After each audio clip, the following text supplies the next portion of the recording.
അസ്സലാമലൈക്കും. വീട് വൃത്തിയായി സൂക്ഷിക്കുന്നത് വലിയൊരു ഭാരമായി തോന്നാറുണ്ടോ? എങ്കിൽ ചെറിയ ചെറിയ ഹാബിറ്റ് ഉപയോഗിച്ച് നമുക്ക് എങ്ങനെ വീട് വൃത്തിയായി നിലനിർത്താമെന്ന് നോക്കാം.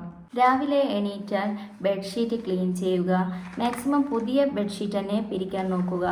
അതുപോലെ തന്നെ എടുത്ത സാധനങ്ങൾ എടുത്തെടുത്ത് തന്നെ വെക്കാൻ ശ്രമിക്കുക. ദിവസവും 15 മിനിറ്റെങ്കിലും വീട് വൃത്തിയാക്കാൻ ശ്രമിക്കുക. ഫാന്, വിൻഡോ ആഴ്ചയിൽ ഒരു വട്ടമെങ്കിലും പൊടിമുട്ടുക.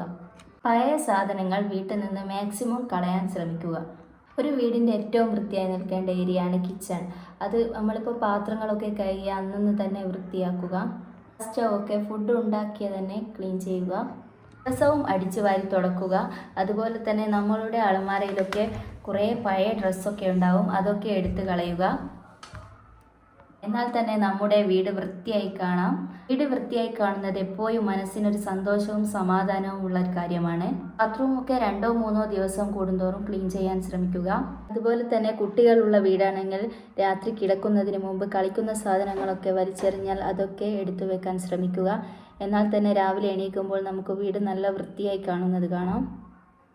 ഈ ചെറിയ ചെറിയ കാര്യങ്ങൾ നിങ്ങൾക്ക് ഉപകാരപ്പെട്ടെങ്കിൽ എൻ്റെ ചാനൽ ലൈക്ക്, സബ്സ്ക്രൈബ് ചെയ്യുക.